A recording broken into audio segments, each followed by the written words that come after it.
The very applicable halachot of Lashon Hara, accepting and listening to Lashon Hara. Today we're talking about how to listen le'to'elet.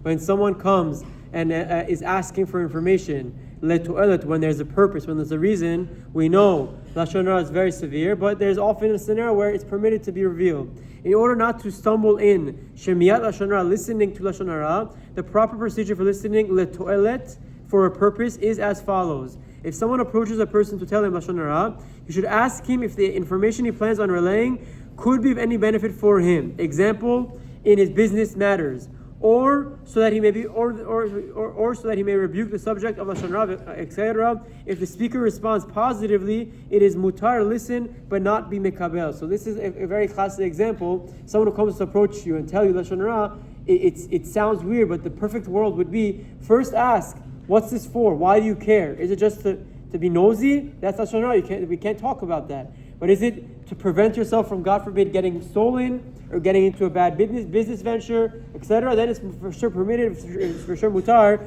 But like we said earlier, you can listen, but don't accept what he says to be the truth. If the listener sees that it will not be le'to'elet, or that the speaker's purpose is only to put down the subject, he may not allow him to proceed. He should tell him, I do not want to hear about something that I did not see with my own eyes, or show him disapproval to save him from more forbidden speech, as he will see that he is looked down upon for it.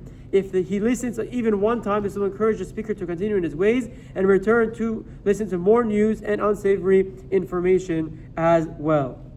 This is a classic Chafetz Chaim, and it sounds very difficult, but hopefully we can all get there, where we're able to cut someone off before they even begin Lashon Hara and stop them. That's the perfect world, and that's how one should proceed. Category number 4 is a mitzvah to listen.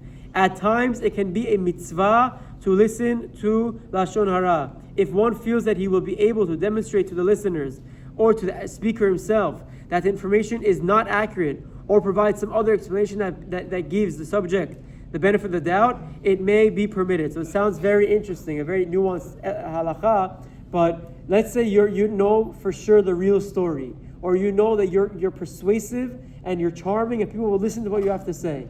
The Chafetz Chaim suggests that maybe for you it's a mitzvah to listen. Obviously not accept, don't believe it to be the truth, but use your skills to persuade the other people around you who are listening that this is not true. This is Lashon Hara, this is just fabricated. And if you can do that, then in theory it becomes a mitzvah and not an avera. We'll obviously continue with this in the upcoming days, but it's an interesting halakha. Have a wonderful day.